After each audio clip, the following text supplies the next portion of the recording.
Hey guys, Austin here, and welcome to the day after Edmonton's 3-1 victory over the Calgary Flames.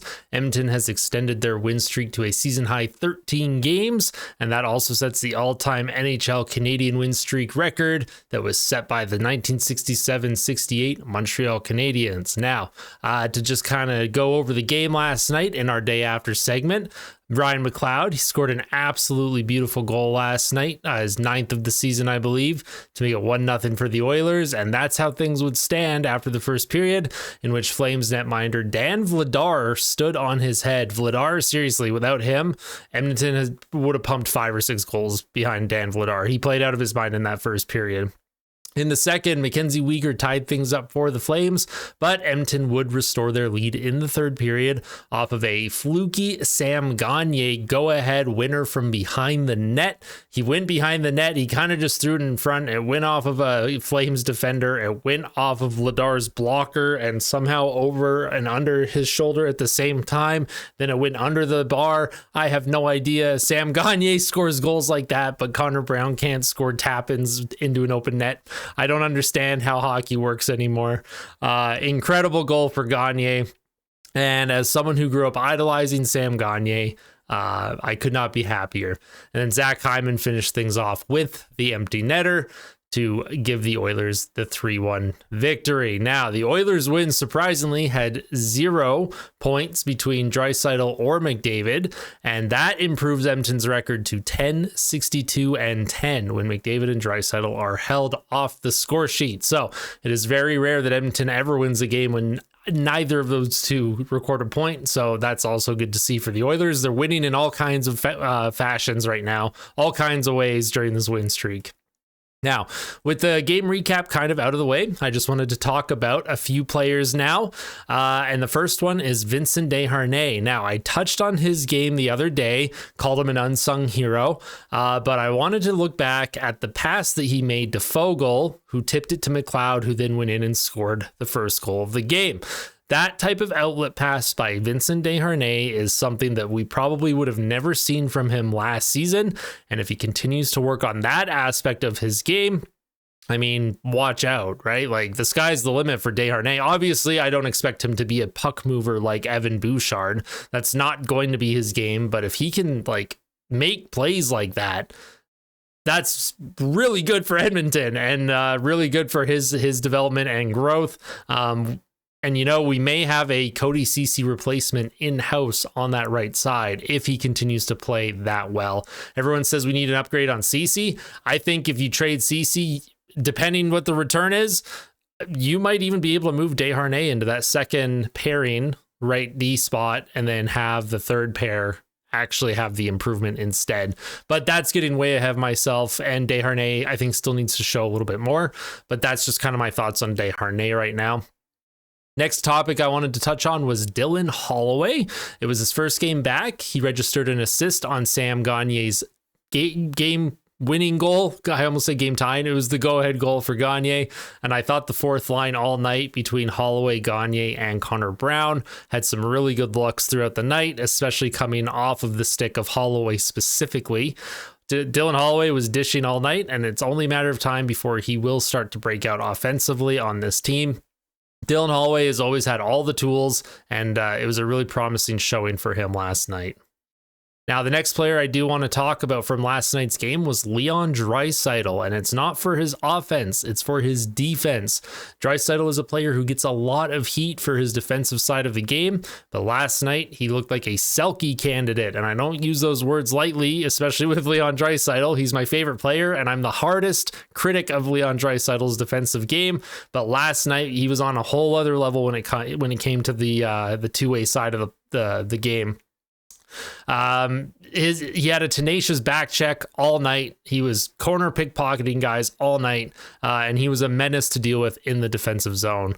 Draisaitl may not be producing as much as that we are used to, especially during the win streak where he only has 9 goals and 16 points over the last 13 games, but his defensive play on the second line with Fogle and now Kane is not going unnoticed by me, and I hope it's sustainable, and I hope it's not going unnoticed by fans right now too, because Draisaitl, if we're gonna get mad at him for when he's bad defensively, we got to make sure we're giving him credit when he's good defensively, and last night it was a clinic defensively for Draisaitl.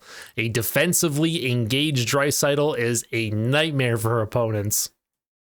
Next player I want to touch on is Stuart Skinner. Now, again, this is another player that I have mentioned numerous times in recent videos, but Skinner last night, he tied Oilers legend Grant Fuhr for the longest win streak by a goaltender in Oilers history.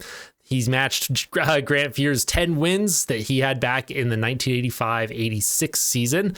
Skinner has now improved his overall record this season to 21-9-1 with a .253 goals against average, a .906 save percentage, and he's now +5 goals saved above expected as per Evolving Hockey's goaltender model. Now, when it comes to the goals saved above expected, there's lots of different models that take things into consideration. I like to use Evolving Hockey. A lot of people use Money Puck. There's Natural Stat Trick as well. You guys can find the one that you like if you want, and take a look and see how they compare. Speaking of Skinner still, though, he is the number 1 guy at Edmonton to me.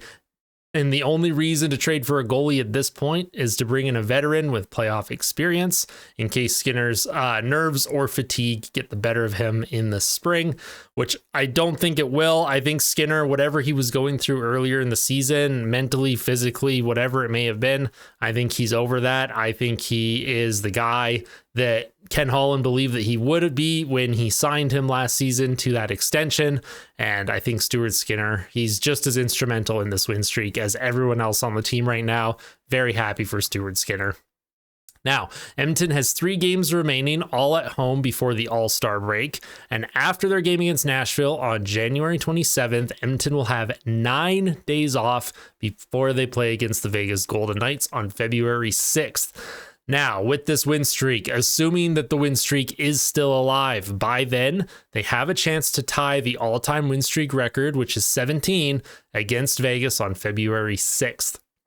And then they have a chance to beat the all-time win streak record on February 9th against Anaheim. So, depending how things go between then and now and then, and that huge 9-day layoff for the All-Star break, it seems like Edmonton every few weeks just has this huge layoff for some reason. We'll see if Edmonton can not only match the all-time win streak, but we'll see if they can also beat it as well. Now, before I let you all, before I go, just want to let you all know that on Saturday, January 27th, I am going to be doing a live watch party of the Oilers and Predators right here on my YouTube channel. I might just call it Watch an Oilers Game with Austin Hockey. However, I don't want it to sound too similar to how Steve Dangle does his Watch a Leafs Game with Steve Dangle. But just keep an eye out for more information on that moving forward. It is a matinee game, 2 p.m. Mountain Standard Time, so I thought it might be a good one to watch live with fans and have chat interaction and live reactions from everyone while we watch. If that's something that interests you, please let me know in the comments, or just like the video in general, as that does go a long way in supporting my channel as well.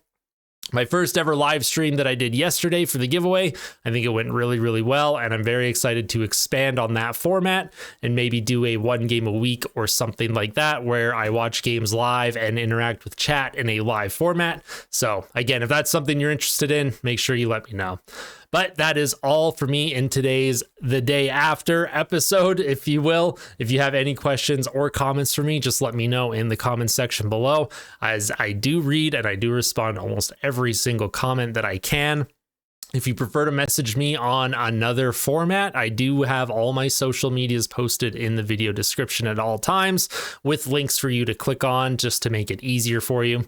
As always, you guys, thank you so much for your support. I will be uploading a power rankings video either later today or tomorrow, so for sure keep your eye out for a power rankings video if that's something that interests you guys.